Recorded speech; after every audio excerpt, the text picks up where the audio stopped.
as that is. So can I ask my right honourable friend, how will you work with key stakeholders in order to foster cross-community reconciliation in Northern Ireland? Well, my honourable friend raises a really important point, and I would say to him that enabling families who have suffered for so long and not found answers to what happened is a fundamental part of enabling the process of reconciliation in Northern Ireland to take place. And the truth is we have to work on both. Julian Smith. Mr Speaker, the Secretary of State knows that I agree with many aspects of the repeal of the Legacy Act. But the Policy Exchange report this week, and as the newspapers have stated this morning, raises some significant concerns about the repeal of Section 46 and 47 in that Act. Can I urge him to return to the previous cross-party position that we have to block compensation payments to terrorists such as Gerry Adams? Bruce Day. Well, I have indeed seen that report, and the problem is that the approach set out in the Legacy Act, in this respect and many others, has been found to be unlawful. Unlawful. Now, of course, as the last government did, we will continue to see if we can find a lawful way of dealing with the issue that he has identified, and that work will continue. Gregory Capp. Mr Speaker, does the Secretary of State agree that the job of the Commission in helping people to deal with the past is made much more difficult when we have incidents like when the Sinn Féin First Minister Michelle O'Neill reprehensively spoke and attended a commemoration of 3 IRA terrorists who died when the bomb they were transporting through County Londonderry in 1971 exploded prematurely, killing them rather than the innocent people they intended to murder, and now the possibility of former Sinn Féin leader and terrorist Gerry Adams may be about to receive compensation. I say to the honourable gentleman that, as I alluded to a moment ago, the process of reconciliation and coming to terms with the past is a difficult and itself a troubled process. And lots of people have been on a journey, and we need to continue to see that journey followed. People will express their views about the stance that different people have taken, but I welcome, since he mentioned the First Minister, the fact that for the first time she attended the Remembrance Sunday commemorations. I've not looked at the bunch. Alex Bogart, Senate Secretary of State. Thank you very much, Mr Speaker. I'd like to return to the question just raised by my right honourable friend, the former Secretary of State for Northern Ireland. The fact of the matter is that in the case of Gerry Adams, when the previous government passed its legislation, the Labour Party was in favour of the amendments made in another place, which ruled out compensation to people like Gerry Adams and others similarly detained in the 1970s. Why has the government now changed its position? It is the courts that have found those clauses to be unlawful. And the fact of the matter is that the last government passed legislation to enable terrorists to get immunity. The last government passed legislation to deny people in Northern Ireland the right to bring civil claims, including against terrorists. The Conservative Party has never apologised for doing both of those things. It's about time that they did. Let's return to the matter of Gerry Adams. The Secretary of State, and I'm sorry to say I must correct the Secretary of State. The High Court found that, those provisions in the Legacy Act were unlawful. But it is well within the Secretary of State's power to appeal that judgment. He has dropped that appeal. And I don't wish to teach the Secretary of State to suck constitutional eggs, but he will know full well that it is also within the sovereign power of this Parliament to give legal basis to the Carltonal doctrines which have been in place since the 1940s. Or would he rather pay compensation to Gerry Adams and people like him? Nobody wants to see that, but the Supreme Court judgment the Supreme Court judgment which ruled that the interim custody orders following internment were not lawfully put in place, in which the Carltona principle was much discussed, was in 2020. The last government did nothing about that for 3 years until they belatedly accepted an amendment in the House of Lords, which has now been found to be unlawful. It is a complex and a difficult question. The last government found it difficult, but we will continue to follow the same path that they did to see whether it's possible to discover a legal means of dealing with the problem he has identified. Chris Vince. Number 5, Mr. Speaker. Minister. Secretary. With permission, Mr. Speaker, I will answer questions 5, 7, 9 and 10 together. The Government's mission is to encourage growth in Northern Ireland through increased investment, job creation and higher living standards. The Government is working closely with the Northern Ireland Executive to develop Invest 2035, the UK's modern industrial strategy. Chris Vince. Thank you, Mr. Speaker, and may I thank the Secretary of State for his response. Northern Ireland's economy has strong and dynamic sectors, from agri-food to aerospace to shipbuilding to cybersecurity. Does the Secretary of State agree with me that actually Northern Ireland has a vital part to play in the industrial strategy? It certainly does, and my honourable friend alludes to a number of the great strengths of the Northern Ireland economy. The deal with Harland and Wolff I referred to earlier is another sign of the government's commitment, and of course the Northern Ireland economy has access to both the EU and the UK market. Alan Devil. Thank you, Mr. Speaker. Does the Secretary of State share my optimism that UK government funding for all 4 Northern Ireland city and growth deals confirmed in the autumn provides a great basis for all of Northern Ireland to generate growth and opportunities? I certainly do, and I've been greatly impressed by the commitment of those involved in developing the growth deals to invest in boosting economic growth in their areas. Jane Kirkham.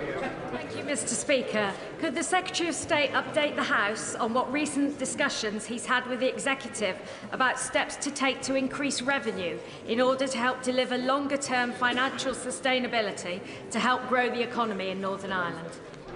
I have had a number of discussions, Mr. Speaker, with the Executive on that subject, and I'm pleased to see that the draft budget for next year contains a plan to raise further revenue, which will meet the £113 million requirement that was part of the budget restoration agreement. It is really important the Executive raises additional funds to meet the challenges of improving public services. Dan Aldridge. Thank you, Mr. Speaker. There are many dynamic tech and digital companies at the vanguard of the mission for economic growth in Northern Ireland. Does the Minister agree with me that these industries are critical to Northern Ireland's economic future? And what steps are being taken by the Government to support these industries to grow to their full potential? Well, there have already been discussions with businesses in Northern Ireland about the part they can play in the industrial strategy, but cybersecurity is a really good example of a huge strength of the Northern Ireland economy, where many companies, including from the United States of America, are investing because of the skill and expertise that is to be found there. Saoirse Eastwell. Thank you, Mr. Speaker. I thank the Secretary of State and the Minister for their responses so far, and indeed in one of the responses I note that Northern Ireland was highlighted as having dual market access. So on that basis, would the Secretary of State and Minister agree with me that initiatives like the Dublin-Belfast Economic Corridor in my constituency of Lagan Valley need supported so we can make the most of our economic opportunities? I do indeed think that the Belfast Economic Corridor is a really good thing. We support it, and I look forward to seeing it develop and succeed. Jamie Stone. Mr. Speaker, thank you. Agriculture is really important to the economy of Northern Ireland. In Scotland, we breed excellent bulls, but it's very hard to sell them and get them into Northern Ireland because of the regulations and red tape, and vice versa for Irish bulls coming to Scotland. Could I ask the Secretary of State to see if we could make it a bit easier for farmers on both sides? I will look into the matter that the honourable gentleman raised, and I will come back to him. Jim Allister. This week the Prime Minister has spoken of the unbridled economic opportunities in developing AI. But of course, it is not an unbridled opportunity for Northern Ireland, because instead of living under British regulations that affect the AI, we live under much more restrictive EU regulations. So when would the Secretary of State move to release Northern Ireland from the restrictions of foreign jurisdiction under the EU? Well, I say to the honourable gentleman, the substantive provisions of the EU AI Act do not currently apply in Northern Ireland, would only apply following an agreement in the withdrawal agreement joint committee, and any decision would be subject to the democratic safeguard mechanisms in Schedule 6B of the Northern Ireland Act 1998. David Mundell. Thank you, Mr. Speaker. In his union connectivity review, Lord Hendy, now a minister in this government, identified that upgrading the A75 would have significant economic benefits, not just for Northern Ireland, but for the whole of the United Kingdom. There was another fatal accident on that road in my constituency last week. So will the Secretary of State join with the Secretary of State for Scotland to put pressure on the Scottish Government to finally move on upgrading this vital economic route? Secretary of State. It is indeed a vital economic route, and like the honourable member, I look forward to seeing it improved, not least in the interests of safely as quickly as possible. Sammy Wilson. Question number 6, Mr. Speaker. Minister. Thank you, Mr. Speaker. The updated EU General Product Safety Regulations largely formalises how businesses are already operating in the UK, and the majority of businesses have adapted to continue trading within the UK and with the EU. In December, the Government published guidance for businesses on the application of the regulation in Northern Ireland. The Secretary of State has this week met with ministerial colleagues and will keep this under review. Sammy Wilson. As a result of these EU regulations, thousands of consumers in Northern Ireland are denied goods from GB, and rather than adapt, businesses in GB have simply abandoned the Northern Ireland market.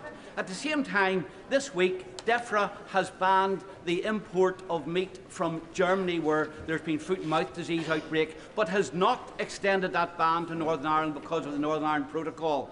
While the EU protects its market, the UK appears to have abandoned the internal market of its own country. What is the Secretary of State going to do to redress this? This government is absolutely committed to ensuring the smooth flow of goods across the UK internal market. We understand under GPSR that for many companies they've adapted easily, it's more difficult. The Secretary of State has met with the Minister of Business this week about further guidance and assurance, and is continuing to do so. Sir Ashley Fox. Question number 8. Minister. There are many pressures on businesses that we are constantly assessing and talking with businesses about. Job creation in Northern Ireland, the member is right to raise. It's a priority for this government, and we are supporting businesses in many ways, including through Invest NI's fund for small businesses and through directly supporting job seekers through funding for employment support schemes. Ashley Fox. Mr. Speaker,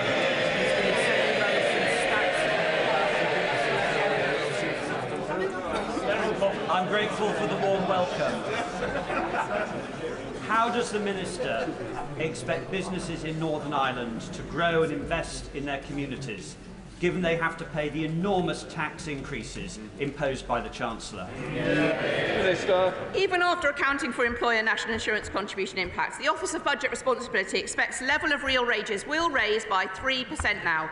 Raising the revenue to fill the £22 billion black hole requires difficult decisions, but they will result in improved public services, which is good for all people in Northern Ireland. Dowell. 12, Mr. Speaker. Secretary of State. I welcome the industry-led deal that will see Navantia UK purchase Harland and Wolff's 4 shipyards in the UK, including Belfast. The government has worked closely with Navantia UK to secure the future of the yards, the Fleet Solid Support Programme, and around 1,000 jobs across the UK. Thank you, Mr. Speaker. Does my right honourable friend share my optimism that now the future of the Harland and Wolff yard has been secured, the yard itself will be able to secure future orders? I certainly do, and that is one of the great benefits of the commercial agreement that's been reached by Navantia to buy Harland and Wolff, and the adjustments that were made to the contract to ensure that the fleet solid support ships could go ahead. This is a great facility, and it is open for business, including for other orders. Jim Shannon. Thank you, Mr. Speaker. Minister, one of my companies in my constituency of Strangford is one of the people who will suffer because of the administration of Harland and Wolff. In particular, this small family firm, and I won't mention it all for Hansard, will lose £500,000 of money. Now, the impact upon them and others is quite catastrophic. Can I ask the Minister what can be done to help those companies through the administration of Harland Wolff who will find themselves either not able to trade in the future or losing entirely? I do recognise the concerns which the honourable gentleman has raised. This is the product of the failure of the old Harland and Wolff, but it now falls to Navantia excuse me, to decide which of those invoices they wish to pay, and they will want to secure a relationship with suppliers who will be contributing to the Fleet Solid Support Ship programme. Right, before we come to Prime Minister's questions, can I welcome in the gallery the Speaker of the Assembly of the Republic of Albania, Mrs. Ilse Spiripoli. Right, let us start with questions. The Prime Minister, Joshua Reynolds. Question 1, Mr. Speaker. Prime Minister. Thank you, Mr. Speaker. I know members across the House will want to extend our thanks to President Biden for his steadfast leadership and warmly congratulate President-elect Trump ahead of his inauguration. Mr. Speaker, in my conversation with President-elect Trump, we've underlined our shared commitment to the special relationship in the years to come. Mr. Speaker, this week we launched our AI Opportunities Action Plan, which will ensure we seize the opportunities of AI to benefit working people as part of our plan for change. That will boost productivity, transform public services, deliver £39 billion of investment and over 13,000 jobs. Mr. Speaker, this morning I had meetings with ministerial colleagues. In addition to my duties in this House, I shall have further such meetings later today. Joshua Reynolds. Thank you, Mr. Speaker. With almost 4.5 million entries and exits in the last year, Maidenhead train station is a busy transport hub. But with crowded gate lines, flooded underpasses and a drop-off facility that isn't fit for purpose, the station needs major upgrades to give Maidenhead commuters what they deserve. So does the Prime Minister understand how Maidenhead residents face at the station, and will he commit his government to fixing these issues in this government? Prime Minister. Well, thank him for his question, and I'm pleased that his constituents are benefiting from the upgrades at the station, including, I think, new lifts to make the station fully accessible. The issues he raises are faced by passengers right across the country, and that is why we're bringing rail services back into public ownership, setting up Great British Railways and making ticketing simpler and fairer to ensure a better service for all passengers, including in his constituency. Nashaba Khan. Thank you, Mr. Speaker. I recently visited Mid-Kent College, which serves my constituency of Gillingham and Raynham, and where valuable construction skills are taught to young people. However, I was also informed that the college faces significant challenges in recruiting teachers to deliver those courses. Does the Prime Minister agree with me that proper skills training and having the teachers necessary to deliver it is absolutely vital to growing our economy and building the homes we need for the future? And will he agree to set up a meeting with the relevant minister to discuss the recruitment challenges that some colleges face? Prime Minister. Mr. Speaker, skilling up the next generation is, of course, vital to kick-starting economic growth. And our plan for change will rebuild Britain by delivering 1.5 million new homes. That's why we've established Skills England, reforming our planning system and training the workforce. And I will ensure that she gets the meeting that she wants with the relevant minister. We come to the Leader of the Opposition, Kevin Birrell. Mr. Speaker, on Friday, while borrowing costs hit levels not seen since Labour was last in government, I met business owners and their employees in Chesterfield. One of them told me that his business will not exist in 4 years' time because of this government's policies. It might not even exist next year. The Prime Minister may try to blame his inheritance or blame global factors, but why should anyone trust a word he says over the businesses who are saying again and again that his budget means fewer jobs, lower growth and higher borrowing costs? Mr. Speaker, as she knows, the global economy is experiencing volatility and higher borrowing costs. That is why it was vital that we took the tough and right decisions in the budget to get our finances back in order. We had to deal with the £22 billion black hole that they left. We made difficult cuts, raised taxes to invest in health public services and housing, vital to stability, vital to growth. And we've got an ironclad commitment to our fiscal rules, and she will welcome, no doubt, the inflation figures from this morning. But contrast that with the party opposite. They weren't brave enough in government to take those difficult decisions. They've opposed all of our measures to stabilise the economy and promote growth. They're back to the magic money tree. She wants all the benefits of the budget, but she can't say how she's going to pay for them. They haven't changed. They're still economic vandals and fantasists. Imagine where we'd be if they were still in charge. Mr. Speaker, just today, the British Retail Consortium says 2/3 of businesses will have to raise prices to cope with his tax hike. His Chancellor ignored all the warnings and ploughed ahead with an unprecedented borrowing spree, leaving all of us more vulnerable. Now we have businesses saying they will raise prices to cover his jobs tax. We have an energy policy that will drive up bills, and all the while we are spending more day to day on debt interest than we do on schools and universities. The Prime Minister refused to repeat his Chancellor's promise that she wouldn't come back for more. Will he now rule out any new tax rises this year? Prime Minister. Mr. Speaker, we took the right and difficult decisions at the budget. Decisions that they did not have the courage to take, which left us in the mess in the first place. When it comes to tax, she knows very well the limits of what I can say from this dispatch box, but we have an ironclad commitment to our fiscal rules. We can't just tax our way out of the problems that they left us, which is why we put in place tough. They were howling at the spending decisions. They wouldn't take them, and we'll stick to those spending decisions, and our focus is absolutely on growth. But their record, they flatlined the economy. They flatlined the economy, a mini-budget that crashed the economy, worst cost of living crisis in living history, and they left a £22 billion black hole, not taking lessons from them on the economy. Mr. Speaker, the Prime Minister knows very well the OBR found no such black hole. And he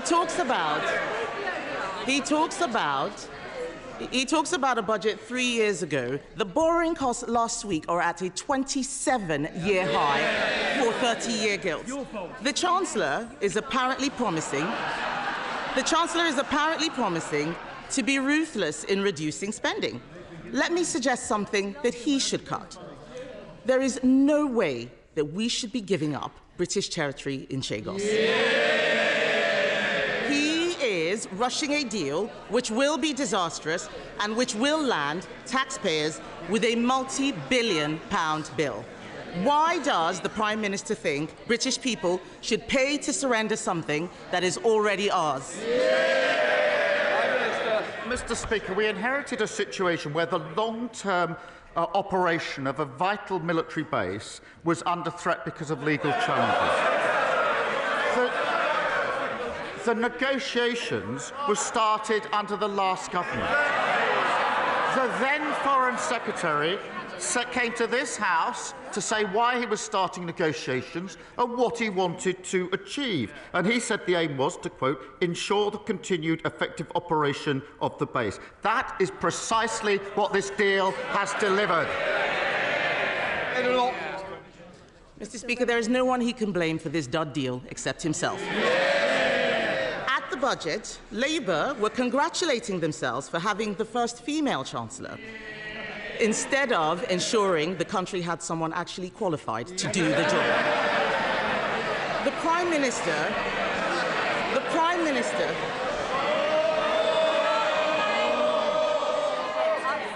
I want to hear... Sorry. I want to hear the Leader of the Opposition. Mr. Speaker, the Prime Minister claims he has full confidence in the Chancellor, but the markets clearly do not. Yesterday, the Chancellor repeated her promise to have just one budget per year to provide businesses with certainty. The talk in the City is that she can't meet her fiscal rules, and there will need to be an emergency budget. So does the Prime Minister stand by the Chancellor's commitment that there will be only one budget this year?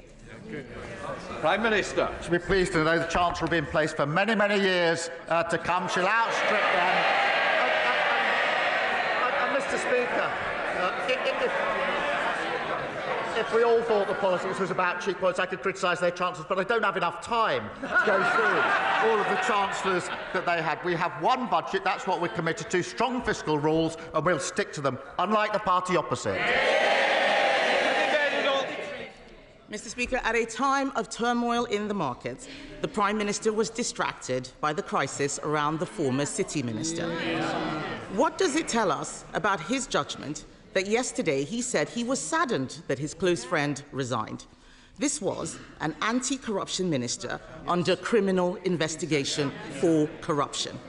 Mohammed Yunus, the Nobel Prize winner advising Bangladesh, said London properties gifted to the former City Minister may be proceeds of robbery.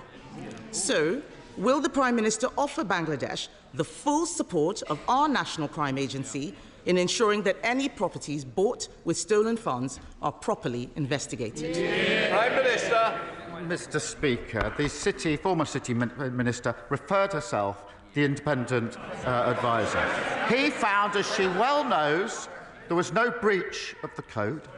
He knows that he found there was no wrongdoing, and the former minister fully cooperated. She referred herself a week ago Monday. I got the report yesterday, and she resigned yesterday afternoon. Compare that with the Shadow Foreign Secretary, who breached the ministerial code. Her predecessor, Bartu, ignored it. It was the adviser that then had to resign because he wasn't taken seriously, and she's now serving the leader of the opposition. What a contrast. Thank God the British public chucked them out. Mr. Speaker, he did not answer the question about the National Crime Agency. No answer to investigating dodgy Labour ministers, just as last week he didn't want an inquiry that might expose dodgy Labour councils. The Prime Minister knowingly appointed a convicted fraudster as his Transport Secretary. The anti-corruption minister he had full confidence in only days ago resigned yesterday in disgrace. He is negotiating a secret deal to surrender British territory, and taxpayers in this country will pay for the humiliation. Now it turns out his government may write a cheque to compensate Jerry Adams. This is shameful. We left him the fastest growing economy in the G7. In just 6 months, under his leadership, it's been taxes up, borrowing up, mortgage rates up, and that's not all. Business confidence is down, jobs are down, growth is down.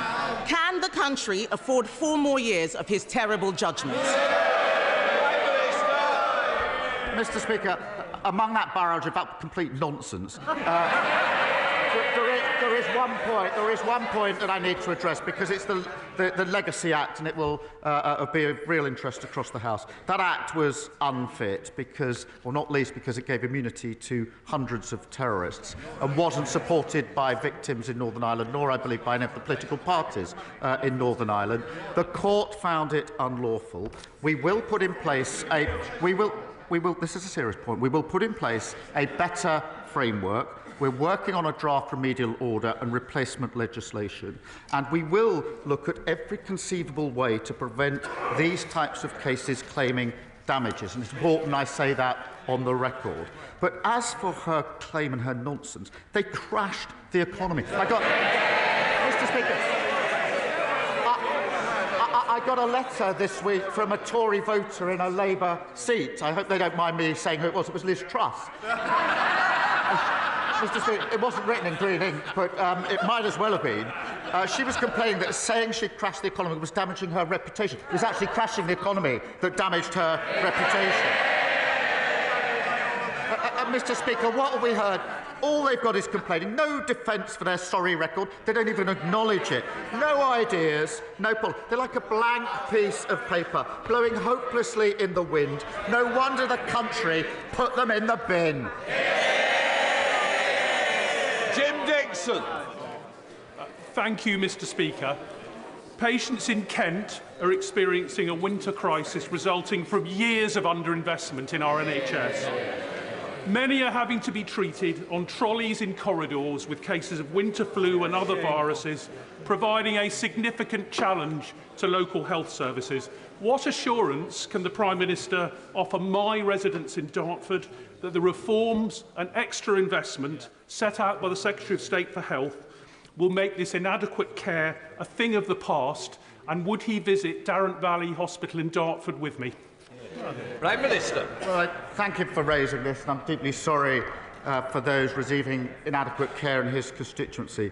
The last government left the NHS in a critical condition, and you can't deliver growth with record waiting lists, 2.8 economically inactive. Our plan for change, investing in the NHS, diagnostic centres, and I will, of course, consider his invitation. Leader of the Liberal Democrats, Sir Ed Davey. Thank you, Mr. Speaker. And can I echo the words of the Prime Minister about President Trump, and hope both his team and the team of President-elect Biden can work together to bring President-elect Trump and President Biden can work together to bring the peace in Gaza we so desperately need, so the hostages can be released, we can get the aid in and the killing can stop. Mr. Speaker, as the honourable member for Dartford just said, patients are suffering through the worst NHS winter crisis on record. Last month alone, 54,000 people waited more than 12 hours in A&E. Over 63,000 were stuck in ambulances for over an hour before they could even get into hospital. So there's no doubt the flu season has made the winter crisis worse. But we see these winter crises year after years of neglect of the NHS by the Conservatives. NHS leaders say we will never put an end to these winter crises unless we fix the crisis in social care. Now, I asked him this question last week, and I was disappointed in his replies. I'm going to try again. Will he scrap the 3-year timetable he's given to the Casey Commission so he can fix social care this year and implement the reforms by the end of this year at the latest? Prime Minister. Mr. Speaker, on the talks towards a ceasefire, we are encouraged by the talks. I think the whole House would urge all to come to an agreement and have the hostages released. We all understand the absolute torture that their families are going through every single minute, every single day that this continues. So we hope that there can be progress there. In relation to the NHS, he's absolutely right. The party opposite left it on its knees. There's no point groaning. It is absolutely disgraceful that the NHS was left in the state that it was in. Absolutely disgraceful. We are investing to turn that around. We are reforming to turn that around. We are within that reform dealing with social care. I set out the timetable to him last week in the way that he knows it's set out. Sir Ed Davey. Speaker, I'm continually disappointed by the Prime Minister's position on social care, and I'm going to keep coming back to this issue because unless we fix it, we won't fix the NHS. But turning now to the economy, an idea for the Chancellor to grow the economy. As President-elect Trump prepares to take office next week, there are reports that a number of wealthy, high-skilled Americans are looking to come to the UK for fear of what President-elect Trump will do to their country. But because the Conservatives so broke the immigration system, many of them are finding there's no visa that they can apply for.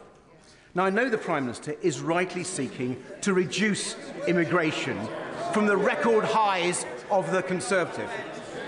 But does he agree, if people like this want to come to our country, to bring their money and their skills so we can grow our economy and pay for our public services, they should be able to? Minister. Well, Mr. Speaker, we welcome all investment into the United Kingdom, and I'm very pleased we've had record investment in the time that we've been in office and continue to welcome investors and investment to this country. But he's absolutely right. The last government lost control of immigration as they lost control of health and the economy and the borders and everything else. And it was, of course, the Leader of the Opposition who was championing the driving up of the numbers. So we will bring those numbers down. We'll get it back under control. We'll encourage investment. Christine Sullivan. Thank you, Mr. Speaker. Dental deserts mean that routine dental checkups and treatment is often unavailable in local communities. In my constituency, we've had a dedicated space for dental practice in the Blackburn Partnership Centre since 2018, but NHS Lothian has been unable to secure a dental practice. What steps will the Prime Minister take to work with devolved governments to improve access to local NHS dentists across the UK? Prime Minister. Well, I thank you for raising this issue, and it shows the state of public services under the SNP. Mr. Speaker, if you can believe it, a third of Scots struggle to access dentistry, and a quarter of Scottish children start primary school with tooth decay. That is really shocking. Clearly, there's much more the SNP should be doing. They should be ashamed. When a quarter of children are starting school with tooth decay, that is nothing to crow about. It's something to be ashamed of. Mr. Speaker, here we're delivering additional 700,000 appointments, reforming the contracts, and of course we'll work with the Scottish Government to improve the health of children in Scotland. Jim Allister. Given President Trump's antipathy to the EU, how does the Prime Minister hope to attain a trade deal for the whole United Kingdom in circumstances where the trade laws affecting part of the United Kingdom, namely Northern Ireland, are the EU's trade laws, and in circumstances where the laws governing goods and the standards of those that can be imported are EU laws? How, in those circumstances, can a deal be obtained for the whole United Kingdom, or is the Prime Minister only interested in a deal which would apply to GB and thereby further ostracise Northern Ireland from the Union? Prime Minister. Mr. Speaker, the honourable member knows that controls apply only to EU goods moving into Great Britain. The overwhelming majority of goods moving between Northern Ireland and Great Britain will continue to enjoy unfettered access to Great Britain indefinitely. The honourable member's made much of mutual enforcement. The reality is this is mutual agreement, and I know he's got his proposal, but I think his proposal would lead in the end to a hard border, and that's something that has been rejected across this House on many occasions, and for good reason. Brown Leishman. Thank you very much, Mr. Speaker. In the general election campaign, Labour leadership promised that if we won, we would step in and save the Grangemouth refinery, retain those jobs and invest in its future. 6 months later, this hasn't happened yet. If the refinery closes, then thousands of jobs will be lost and Scotland's national security will become massively weaker. Now that we are in power, I know that the government should use it to intervene and save the refinery jobs, protect Scotland and deliver on the promise to build Grangemouth for the future. Will the Prime Minister do that? This is a really important point, Mr. Speaker, because before July there was no plan at all to support the workers at Grangemouth. Within weeks, and importantly, we announced a £100 million deal for a growth deal, and we're jointly funding Project Willow to find a viable long-term future. It is a really serious point. I take it very seriously, and we'll do everything we can to make sure that viable long-term future is there for the workers, for their communities, and all that rely on it. Dr. Danny Chambers. Mr. Speaker, the Russian invasion of Ukraine has led to the emergence of bacteria that are severely resistant to multiple antibiotics, and this is now seriously delaying the return of injured soldiers back to the front line. But just like Mr. Putin, we know that these superbugs do not respect national borders, and it is only a matter of time until we start to detect them in our NHS hospitals, and we know that antimicrobial resistance is a huge challenge facing us at the moment. Will the Prime Minister consider supporting the Ukrainian war effort by providing rapid diagnostic tests which can be used in the field and in civilian hospitals, which would not only enable us to diagnose and treat these resistant infections more quickly, returning soldiers back to the front line more quickly, but will also provide valuable surveillance data to help global public health and protect our NHS from these dangerous bacteria? I thank him for raising this, and he knows our support for Ukraine is ironclad. Mr. Speaker, we are funding NHS doctors and nurses to work closely with their Ukrainian counterparts to share best practice, including how to prevent the spread of infections and AMR. Through the World Health Organization, we're also strengthening Ukraine's health system to provide better care, and we'll continue to do so. Andy MacDonald.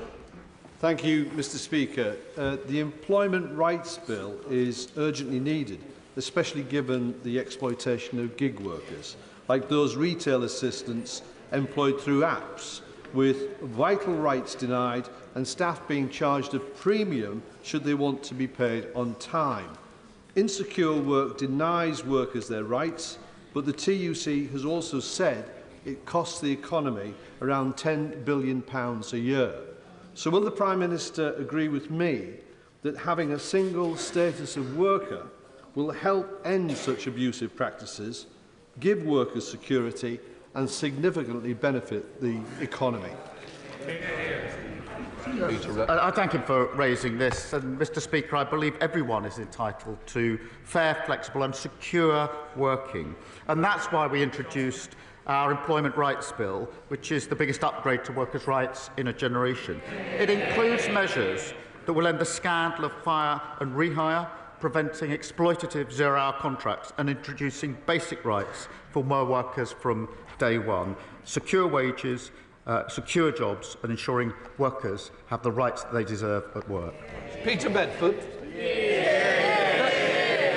Thank you, Mr. Speaker. Age UK Leicestershire have done a sterling job over the last few months, supporting pensioners who have lost the winter fuel payment as a result of his government's budget. They now face a staggering £400,000 increase in their costs as a result of the increase in national insurance. What advice can the Prime Minister give to charities like Age UK, who now have to decide whether to cut jobs or slash services to some of the most vulnerable in society? Prime Minister. Mr. Speaker, the advantage, I suppose, of the Leader of the Opposition having no policies is that they can say completely contradictory things without breaching their policy. But they want the benefits of the budget, but none of the tough measures to support the budget. We have, Mr. Speaker, we've taken the decision in relation to pension credit and pension allowances, but because of our commitment to the triple lock, there will be an upgrade in April of this year of £460. But, Mr. Speaker, what I noticed that before Christmas, the Shadow Chancellor said that the triple lock is unsustainable. Unsustainable. So that's their position. Pensions going up under this government because committing to the triple lock unsustainable is their argument. Hey, Morris. Later this month, my constituency will mark the anniversary of the tragic murder of Holly Newton. Will the Prime Minister and Home Secretary look urgently at the calls from Holly's mother, Michaela Trusser, to lower the age that a person can be recognised as a victim of domestic abuse? Prime Minister. Can I thank the honourable member for raising this tragic case?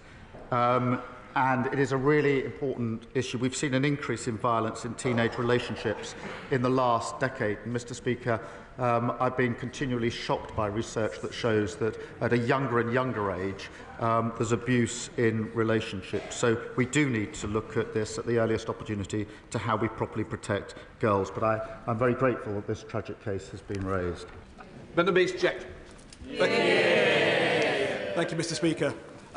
Since becoming a Labour leader, has the Prime Minister ever discussed or communicated with Philippe Sands KC about the Chagos Islands? Yes.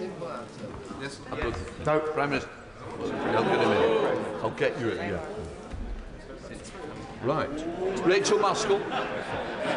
Thank you, Mr. Speaker. York is an incredible city, but demands on tourist destinations like York, where we received over 9 million visitors and 1.7 million overnight stays places significant pressure on local public services and housing used as short-term holiday lets. What steps will the Prime Minister take to equip local authorities to better balance the benefits of tourism with the additional costs to our communities? Well, Mr. Speaker, tourism is vital to our economy, and particularly in cities like York. Places can already choose to introduce a voluntary levy on overnight stays. Our focus is supporting industry, including by providing a 40% relief for retail, hospitality and leisure properties, and permanently lowering their rates from next April. Matt Vickers. Thank you, Mr. Speaker.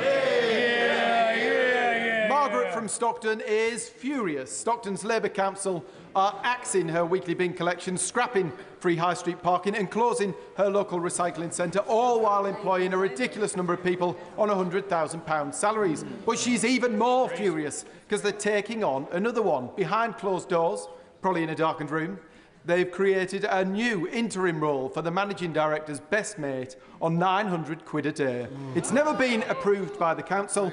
It's never been advertised as a job. Margaret's right to be angry, isn't she, Prime Minister?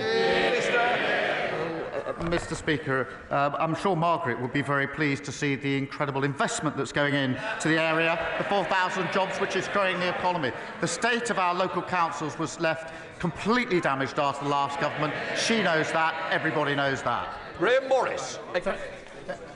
Thanks. You never have too many Morrises.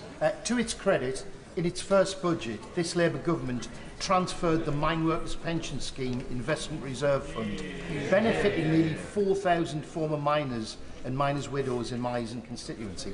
However, almost 700 British Coal Staff Superannuation Scheme pensioners in my constituency were excluded. Will the Prime Minister correct this injustice and ensure BC SSS beneficiaries, many now elderly and in very poor health, are treated equally to their core workers in the MPS? Prime Minister. Can I thank him for his dedicated campaigning on this issue? I am proud that this government has overturned a historic injustice, boosting the pensions of over 100,000 former mine workers.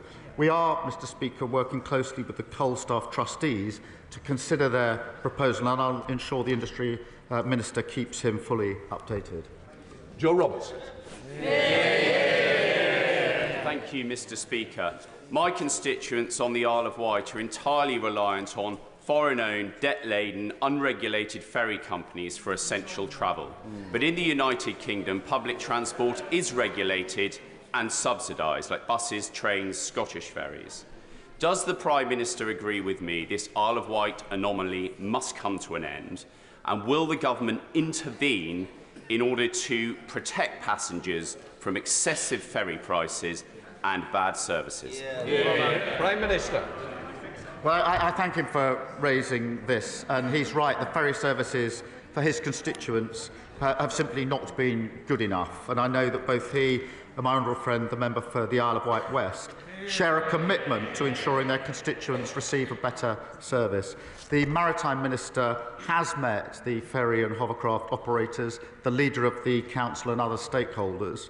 There will be further meetings, and I'll make sure that he is fully informed by the Minister of the progress on this issue for his constituents. Patricia Ferguson. Thank you, Mr. Speaker.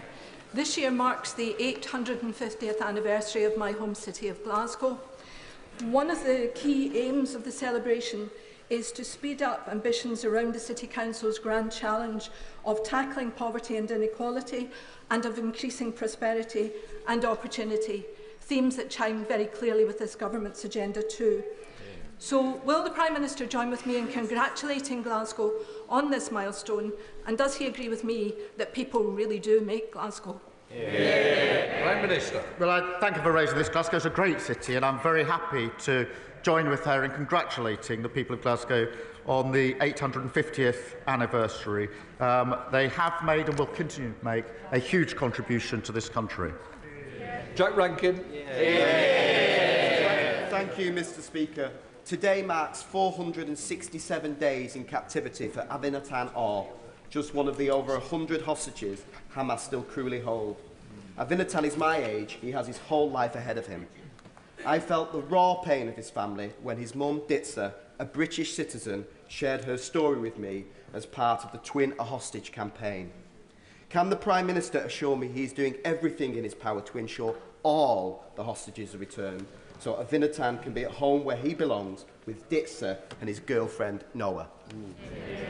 Prime Minister.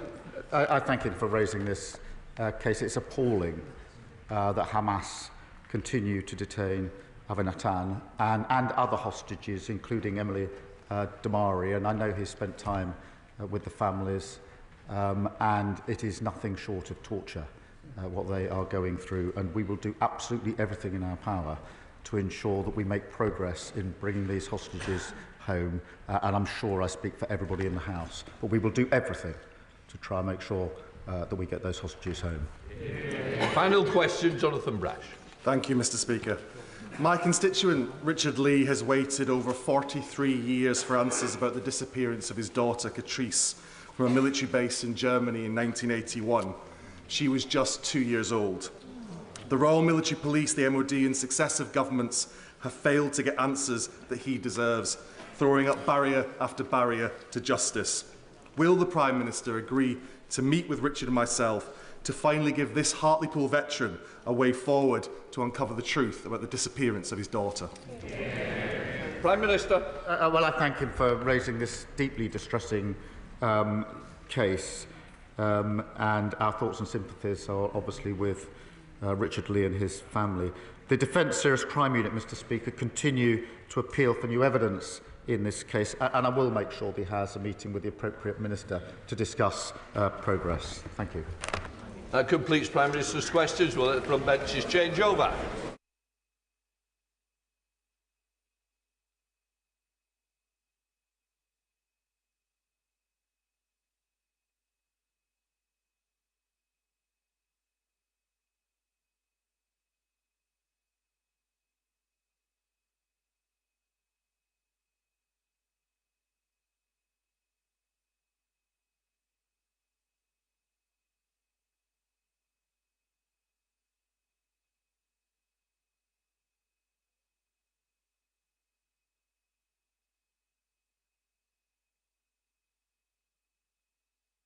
Right, we now come to the urgent question. Dr. Neil Hudson.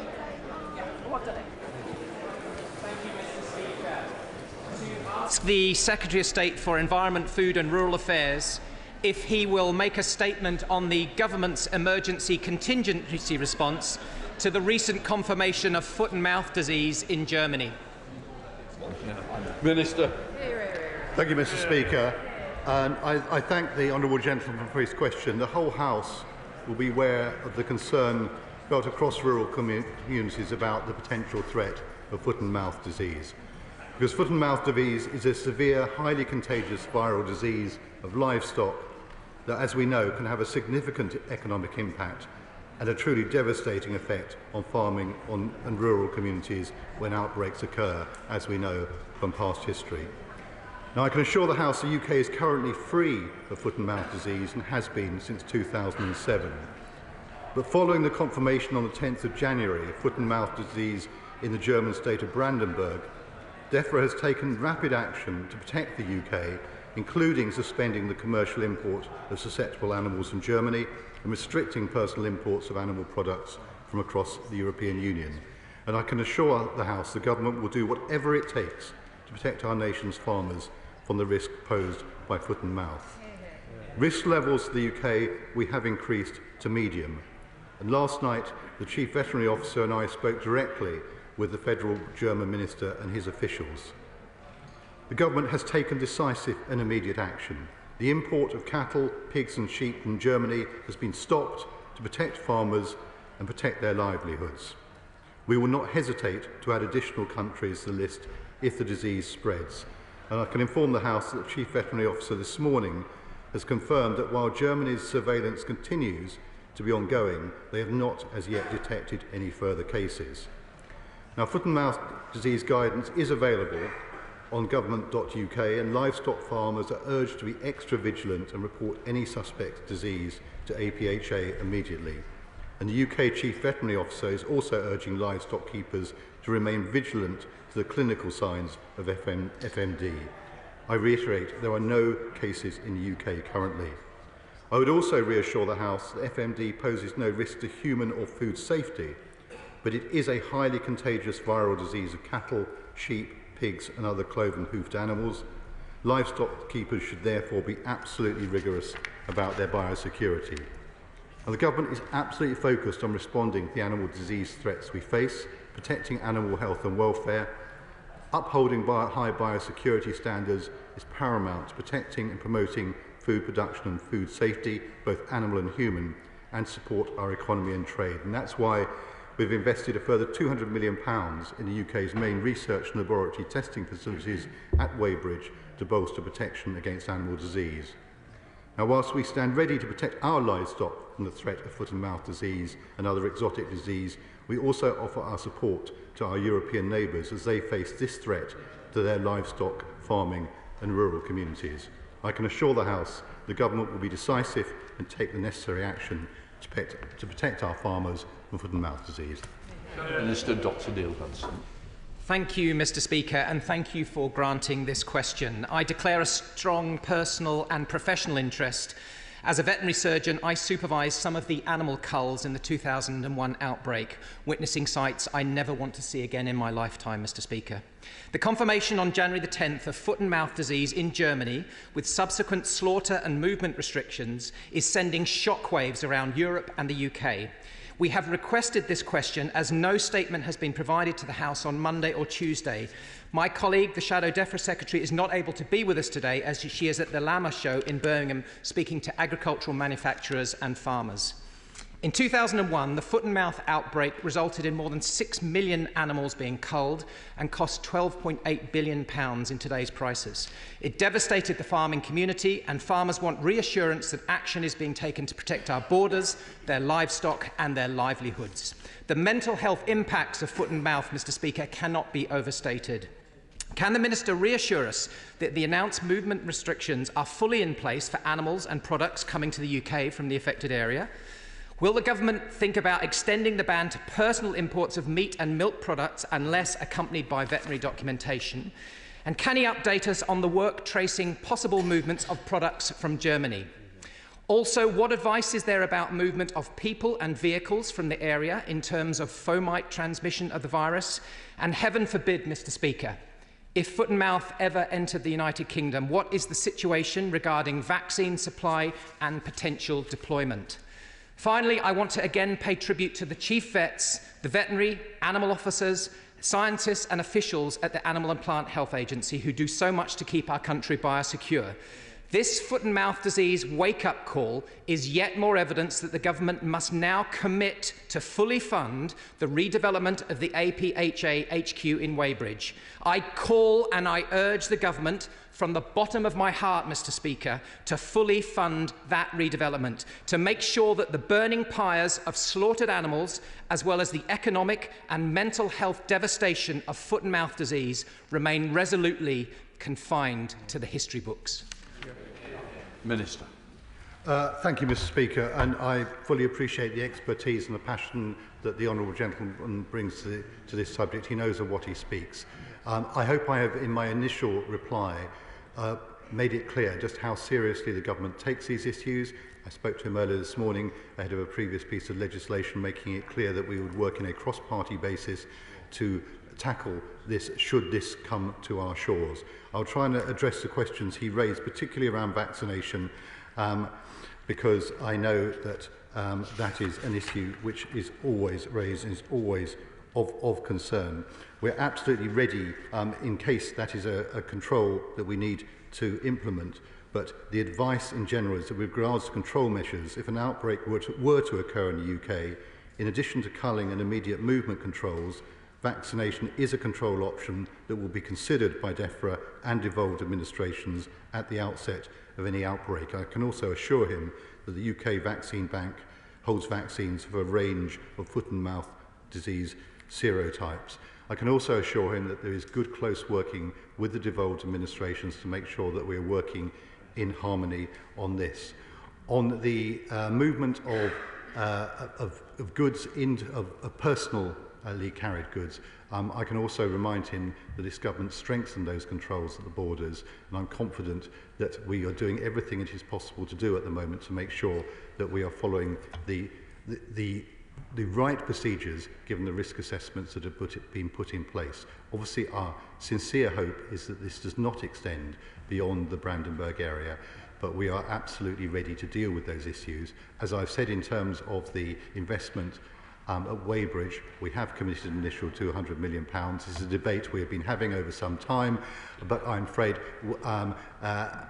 we are working with the resources we have now, and I'm confident we have a very good set of procedures in place to tackle any potential incursion. Julia Mims. Mr. Speaker, and can I thank the honourable member for Epping Forest's concern and passion on this subject. I, like him, know only too well the devastation that was caused in 2001. Indeed, the honourable member had the privilege of representing a large part of what is now the Carlisle constituency. Cumbria was the worst affected part of the country in 2001. 30% of the culled cattle at that time were from Cumbrian farms. So can I ask the Minister just to elaborate on what steps are being taken to ensure that our farmers and their livestock are protected ahead, God forbid, of any potential future outbreak? Minister. I thank my honourable friend for the question and for the concern that she raises quite rightly. As I said at the outset of my response, we are well aware of the concern that people have. But people should be reassured that we have very good tracing facilities these days. The technologies have improved, and I think what is particularly important is that we're in very close contact with our German colleagues who are sharing advice on a regular basis. So everything that can be done is being done, but I absolutely recognise the concerns that people have. Liberal Democrat spokesperson Tim Farron. Thank you, Speaker. Mr. Speaker, I confess, I think all of us in Westmoreland and across rural Britain feel a sense of terror, actually, at this news as we recall the devastation and horror of the outbreak of 2001. I will never forget that looming sense of dread and threat as the disease got closer to our farms, the dread when the disease was diagnosed as whole herds and flocks were slaughtered by those who had cared for them. I won't forget the burning fires on the hillsides of the bodies of the slaughtered animals, or the deep trauma that affected all of our communities, but especially our children. We must do everything to avoid a repeat. So can the Minister explain why this outbreak was notified on Friday and yet DEFRA only issued instructions to prevent imports from the affected areas yesterday, when countries like Mexico and South Korea were able to act over the weekend? Does he acknowledge the need now to invest in APHA and the new laboratory urgently and undo the delay of the previous government? Does he accept that the failure of the last government, and so far his government, to sign a veterinary and phytosanitary agreement with the EU increases the risk of biosecurity and to British farmers? Will he act swiftly to put this right? And finally, would he meet urgently with the noble Lord Curry, who headed the inquiry after the 2001 outbreak, so that we are ready and have learned all the lessons of previous failures, so that our farms, our rural communities, our animal welfare are protected at all costs? You say it's very important. I had the first case of foot and mouth that was detected in that year, so I know all about it. But we must stick to the times that's been allocated. Let's try Lizzie Collins. Thank you, Mr. Speaker. In 2000... Minister. Thank you, Mr. Speaker. Can I say I'm always happy to speak to Lord Curry. He brings huge expertise and knowledge to this. Can I just say that on that issue of delay, there was no delay. Essentially, as soon as we were informed, we put the appropriate processes in place, and goods that were staff at border control points were issued instructions to hold goods at the border. So everything that was done as quickly as possible. I hear his point about our relationship with the German government. What I can assure him is I personally know the German minister. I spoke to him personally yesterday, and we are getting every cooperation needed from the German government. Lucy Collins. Thank you, Mr. Speaker. In 2001, I lived in North Cumbria, and I will never, ever forget the sights of burning livestock in my friends' fields.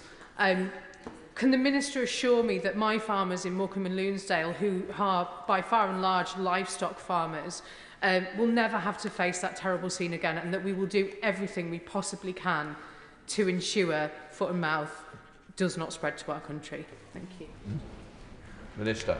I'm grateful to my honourable friend again for her comments and for her account of the effect it had on her constituents. And the purpose of my statement or my response to the question today is to give reassurance to people that we have very, very high quality officials working very, very hard to make sure that we do everything we can to prevent such an outbreak again.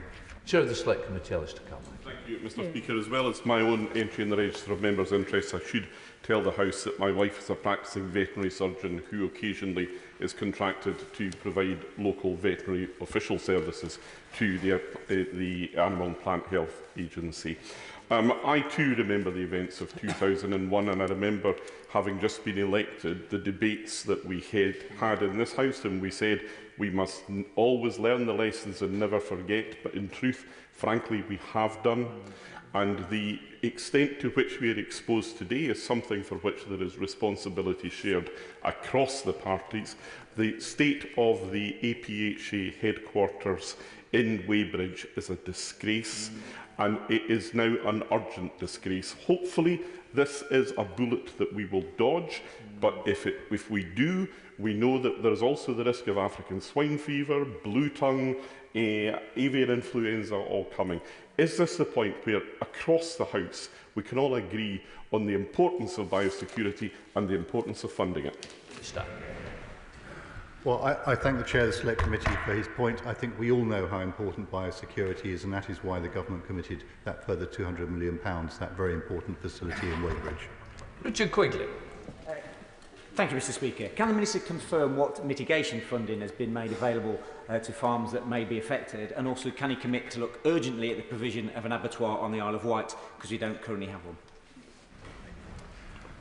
Minister. I thank my honourable friend for his question. It's a good try. Obviously, at the moment, we're talking about an outbreak in Germany. Should there be, and obviously we're doing everything we can to prevent an outbreak in the UK, we'll come back forward with further proposals. But at the moment, we are working hard to make sure that does not happen. Simon Paul. Thanks very much indeed, Mr Speaker. Could the Minister confirm that, given the seriousness of the issues, that when in doubt, the precautionary principle will come to the fore and urgency and the proper decisions will be taken?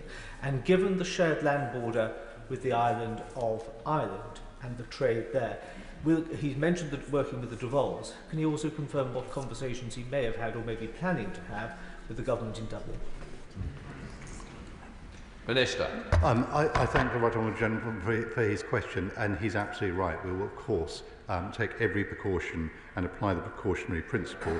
And in terms of Northern Ireland, we treat them in the same way, of course, as the devolved administrations, and my colleague is having conversations later today. Alison Newham. Thank you, Mr Speaker. I welcome the statement, and I know that the news is of worry to farmers in my constituency of Scarborough and Whitby. Would the Minister be able to share with the House more details about the funding that's available from his department to help prevent new animal diseases?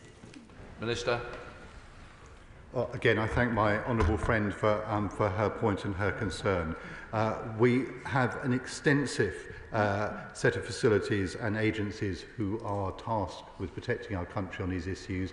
I have every confidence in the Chief Veterinary Officer and her officials in the Animal and Plant Health Agency, subject to the issues that have been raised around long-term funding, but we have good protections in place and people should have confidence in them. To Ben Spencer. Thank you, Mr Speaker, and yet again we rely on the fantastic people and Animal and Plant Health Agency, which is based in Newhall in my constituency, despite its slightly confusing name.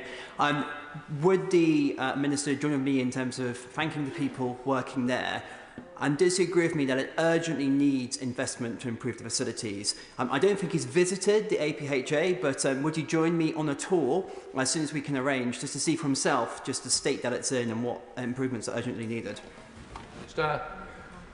I'm always grateful for invitations from honourable members and feel I'm permanently on tour, but he's right, I've not yet had the opportunity to visit, although the Secretary of State has. But last week, when I was at a conference in York, very senior officials from the APHA gave me a very detailed briefing on the work that they do. So I share the thanks to those people. They play a huge role in keeping our country safe. Louise Jones. Thank you, Mr. Speaker. As a child, I distinctly remember the creeping fear on my family's farms as foot and mouth felt that it crept ever closer, which I realised even as a child, and I feel sick just thinking that we could ever go back there. Many farmers in my constituency have repeatedly raised their concerns over infectious diseases entering the UK. Please can the Minister assure me and them that we're doing everything to take this very seriously and have contingency plans in place? Thank you. Minister.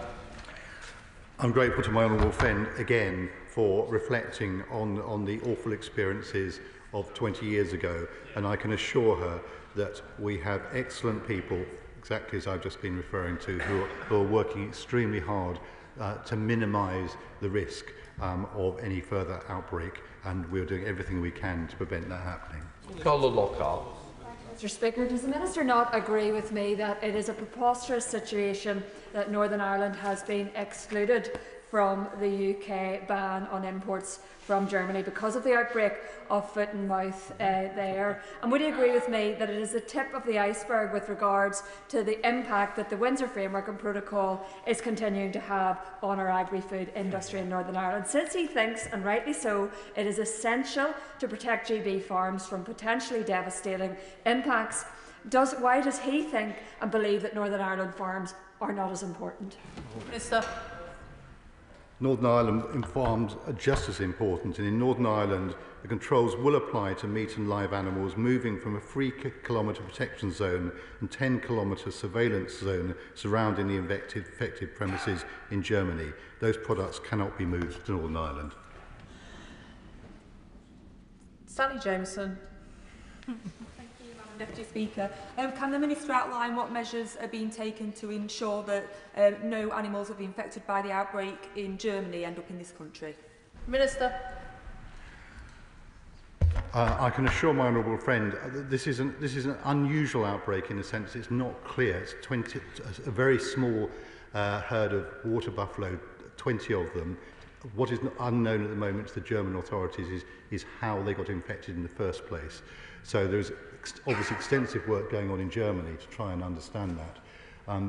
The difference, I guess, from 20 years ago is we have much better science now in terms of being able to trace the particular where it might have come from. So obviously extensive work is going on across Europe because this is a threat to the entire continent.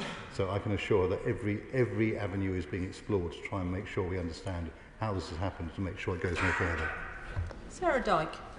Deputy Speaker, as a farmer's daughter, I fully remember the sickening impact of the last foot and mouth outbreaks across Somerset and Dorset, and particularly on farmers' mental health. Those culling restrictions resulted in 73% of farmers experiencing depression and anxiety following the last outbreak. And now almost 1/2 of the farming community are already experiencing anxiety. So what plans does the government have to support farmers who may be impacted with this disease or indeed any other biosecurity risk? Minister. Again, I thank the Honourable Lady for her question. I know she takes these issues very, very seriously, and we've discussed them before. Let me be clear here. This is an outbreak in Germany at the moment. We are doing everything we can to make sure it does not extend into our country. But, of course, people are concerned and worried. Should it develop further, which we're absolutely determined to make sure doesn't happen, then, of course, we'll be looking at further measures to help and support people. But we are not at that stage at the moment. Claire Hughes. Thank you, Madam Deputy Speaker. Can I thank the Minister for his responses? It's very reassuring, I think, that the seriousness of this situation is felt across the House and all across the country. Could I just ask, I know you talked about working with the devolved administrations, but just some further points on how you will work with the Welsh Government in particular to address this issue? Minister. I thank my honourable friend for her question and her concern. Look, I can assure her that we have an extremely close relationship with the Welsh Government. Minister Hugh Ranker-Davies and I speak frequently. In fact, we were only speaking at the Oxford Farming Conference a few days ago, and we're in regular contact on issues like these. So anything we do, we will be working together on an entire United Kingdom basis. John Cooper. Thank you, Madam Deputy Speaker. With some of the most productive grassland in the UK, Dumfries and Galloway is terrified, not worried by this outbreak, and I'm reassured that we are doing what we can, but it is a very difficult problem to solve. Can the Minister reassure me, though, that the Republic of Ireland will not be the unlocked back door through which this dread disease returns to this country? I thank the honourable gentleman for his question, and I absolutely also welcome his appreciation of the complexities that we face, but it is in everybody's interest to make sure that we stop this, and we are all cooperating closely together. The veterinary officials have a very good network and they are working closely. No one wants this to extend further. James Naish. Thank you, Madam Deputy Speaker. As the son of a farmer, I remember only too well waking up in the early morning to come down to listen to Radio 4 in silence as a family, as we heard about more and more animals being culled during the crisis in the early 2000s. Can I therefore ask the Minister what steps are being taken to engage the NFU and other trade bodies to prepare for any outbreak here in the UK? Minister. Again, I thank my honourable friend for his concern and his recollections. I can assure him, in fact, yesterday we were having a round table to discuss the threat posed by blue tongue, and we are obviously in constant dialogue with all those who have direct interest and expertise. We'll be working in lockstep. Robin Swan. Very much, Madam Deputy Speaker. In his initial answer, the Secretary of State talked about protecting the UK. He spoke about our nation's farmers. Part of the advice he gave was to look to .gov.uk. .gov.uk gives advice to Scottish farmers, to English farmers, to Welsh farmers, but not to Northern Ireland farmers. So the Secretary of State, can I ask you, why have you abandoned Northern Ireland farmers? The last outbreak in 2001 cost the Northern Ireland economy £24.2 million. To talk about that small region in Germany that can't export to Northern Ireland, would the Secretary of State not agree it would be better putting in an entire ban from German products into Northern Ireland, the same as the rest of the United Kingdom? Minister. We stand with farmers across the entire United Kingdom. The circumstances are slightly different for reasons that the honourable gentleman will understand, which is why we have to provide appropriate advice. But we are working absolutely in tandem and lockstep with colleagues across Europe to beat this horrible disease. Luke Charters. Thank you, Madam Deputy Speaker. I recently visited the Animal and Plant Health Agency in Weybridge, and it's their critical work that will prevent foot and mouth from reaching our shores. The £200 million the government announced for the APHA is welcome, but will my honourable friend commit to reviewing the APHA's funding, particularly in the event of multiple concurrent diseases happening at the same time? Minister. I thank my honourable friend for his observations, and absolutely, of course, we constantly keep under review the resources that we have available to tackle all these issues, and I'm very happy. I'll be very happy, I think, now on the basis of a number of interventions to visit Weybridge at the earliest opportunity. Mark Pritchard. Thank you, Madam Deputy Speaker. The Minister will know that, unfortunately, foot and mouth disease looms large in the memory of many Shropshire farmers.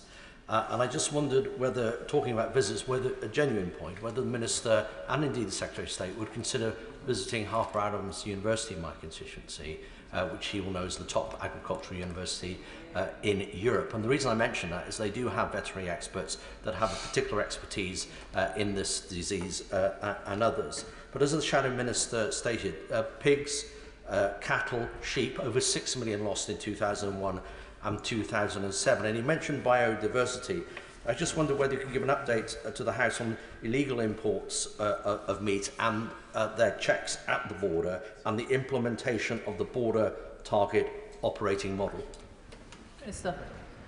I thank the honourable gentleman for his question and also for his invitation. I shall add him to my list. On the checks at the borders, that is a complicated set of issues, but one of the Brexit benefits, if you like, is we actually have checks at the borders, and I'm confident that they are giving us a level of security that should give people confidence. And as I said in an earlier answer, we've actually strengthened those controls on personal imports. So obviously it's always a challenge to protect any area, but we are in a better position than colleagues in mainland Europe. Danny Chambers. Thank you, Madam Deputy Speaker. It's really good to see this cross-party support for increased investment in Weybridge, because this has long been needed. But to touch on one of my friend's point from Orkney on biosecurity, we know that there's lots of illegally imported meat coming through our ports, and it is a huge biosecurity risk, even more so if there is foot and mouth on the continent. Can we ensure that, along with investing in Weybridge and improving those facilities, we look at how we resource the port authorities properly to catch all this illegally imported meat? Minister.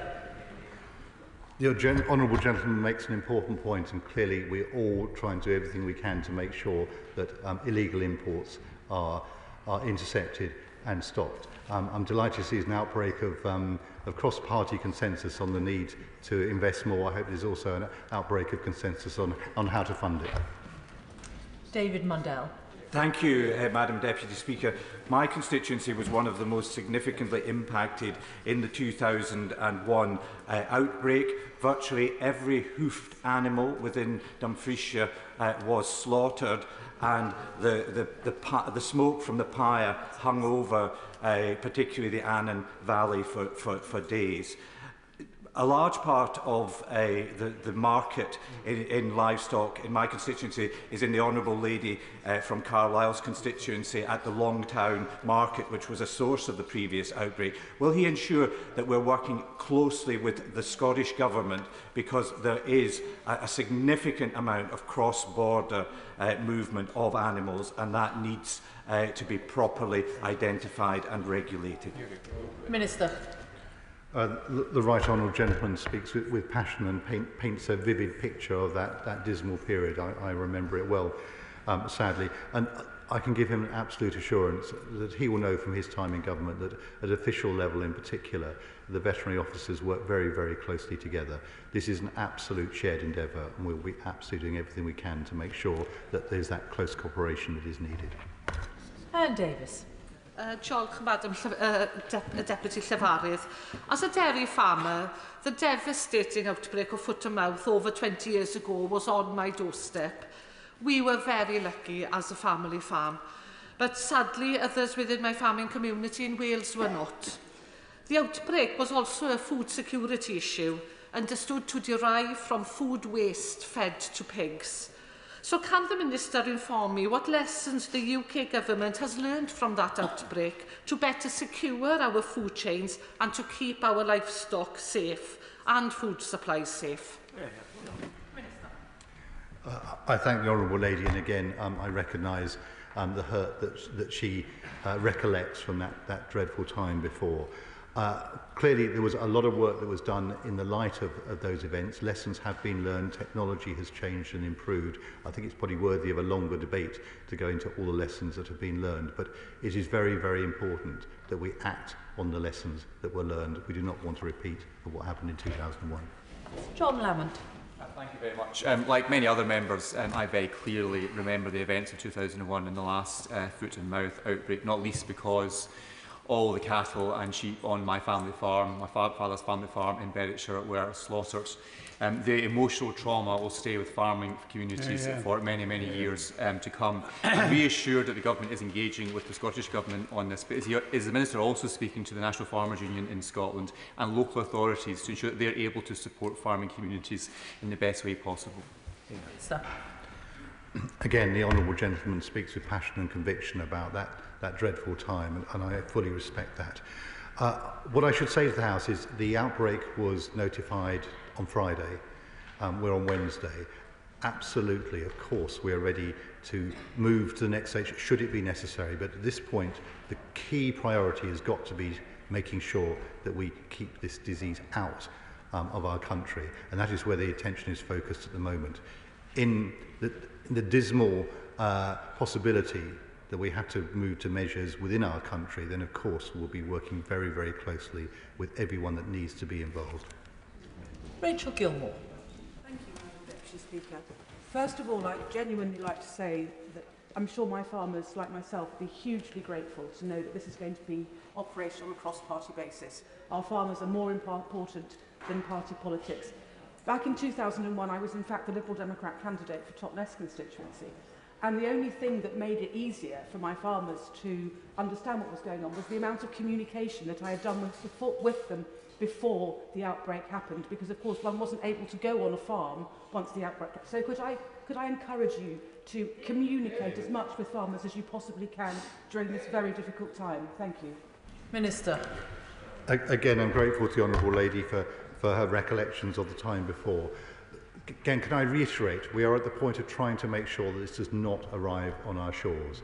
Should that happen, then of course we move to a different phase. We're not at that point yet.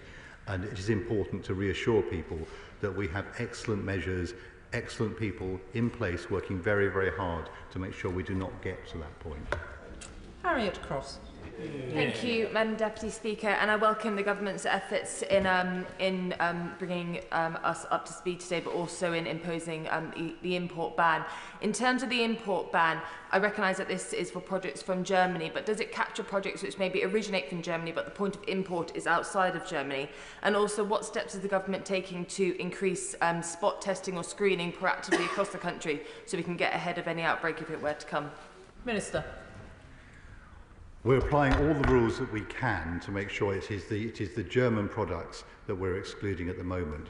But it is quite a complex set of supply chains within the European Union. The key priority is live animals, and they have been, and I was going to say fortuitous, there's nothing fortuitous about blue tongue, but there have actually been restrictions in place on movements for some time.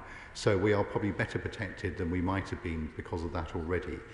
So what we cannot say for sure is that nothing moves across the continent and comes into the country, which is why it's very important that people are vigilant as well to make sure, because should it cross the channel, then speed will be the essence to make sure that we shut it down. But I am confident when talking to the Chief Vet and her officials and the conversations with German colleagues that everything that can be done is being done. So I hope that reassures her. Caroline Bowden. Thank you, Madam Deputy Speaker. I'm sure nobody in Devon will forget the horror of 2001 when half of the farms in the county were affected by foot and mouth. Is it the situation at the moment in Germany, does that give the Minister impetus to try and move forward with securing a veterinary deal with the European Union? Minister. We don't need any extra impetus. It's a government commitment to get a better deal. But what I can say to the Honourable Lady is that actually the relationship with our German colleagues at the moment is excellent, and they're giving us the full cooperation that we need. Charlie Dewhurst. Thank you, Madam Deputy Speaker. The outbreak of foot and mouth disease in Germany is a timely reminder of the livestock diseases that threaten the UK every day, and the Minister has said he'll take every precaution available to him. So will he use this opportunity to permanently ban all personal imports of meat and ensure that both the public health authorities and border force are resourced to tackle the illegal meat importation? Minister. I thank the Honourable Gentleman for his question. We spoke frequently when he was in his previous role, when I was in opposition. Again, he knows of what he speaks. We have strong measures in place. We actually strengthened them a few months ago, and I'm confident that they are at the right level at the moment. Certainly, of course, there's always a case for further investment. I'm sure the Honourable Gentleman will be supporting any measures that we bring forward. Jim Allister. Does the Minister accept that the reason why he cannot provide a national protection to Northern Ireland as well as the GB is because this House has surrendered the right to make these regulations for Northern Ireland? They can't even be made in Stormont because only a foreign parliament is now entitled to make them. And therefore, we in Northern Ireland do not, for our farmers and their livelihoods, have the protections that are afforded elsewhere, and see a ban only restricted to the immediate area from Germany. Within that context, are we going to see the absurdity that we've seen under blue tongue, that cattle and livestock from mainland Europe can transit through GB, despite a ban in respect of blue tongue, can transit through GB to Northern Ireland and indeed anywhere in the island of Ireland? Is that same loophole going to apply here? Minister. I'm grateful to the Honourable Gentleman as we continue our dialogue on this issue. I don't recognise that loophole, and I can assure him that Northern Ireland will be fully protected because that is what we are determined to do. David Chadwick. Thank you, Madam Deputy Speaker. Farmers in my constituency of Brecon, Radnor and Cumtower are very concerned by this news, as Powys is one of the hardest hit regions by the 2001 outbreak, and the trauma remains for the 2,000 livestock farmers who were affected. Can the Minister update us with some further details on the conversations he has had with the Welsh Government, and will he commit that the Welsh Government will commit to working with local authorities? Minister. Again, I thank the honourable gentleman again for not just for the question, but for the concern he expressed about his constituents who suffered so grievously before. The detailed level of conversations around these issues is conducted between the veterinary officers, and the veterinary officers have a very, very close network.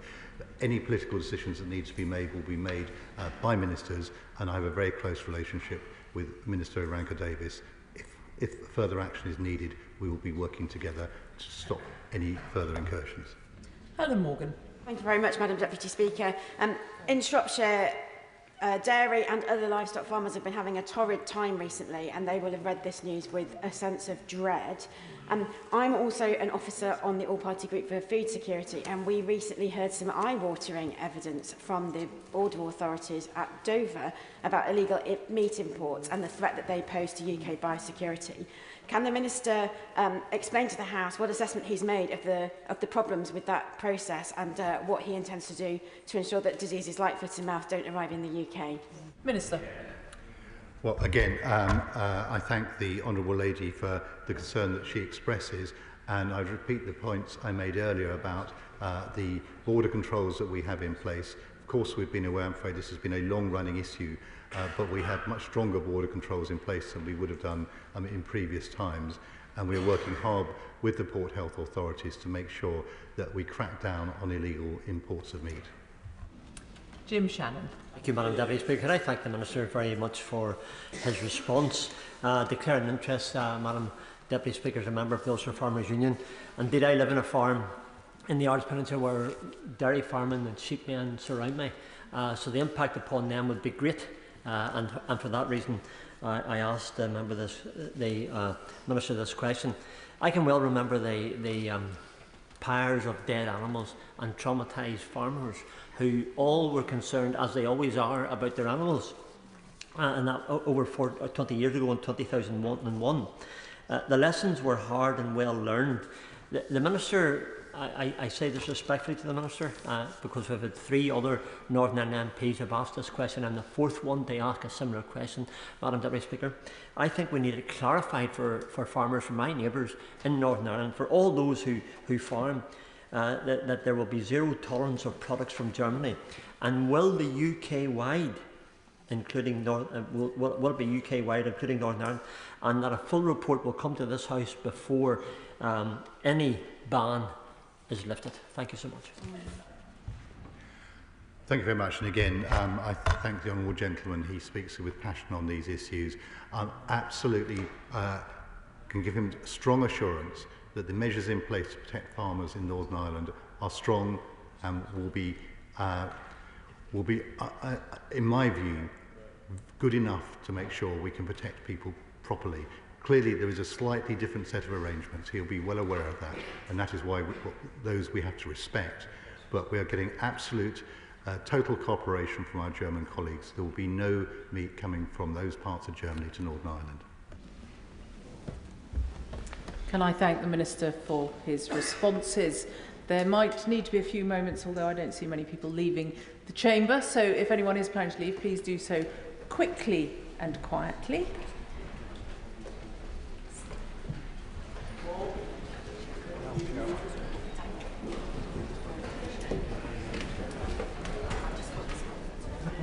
Urgent question. David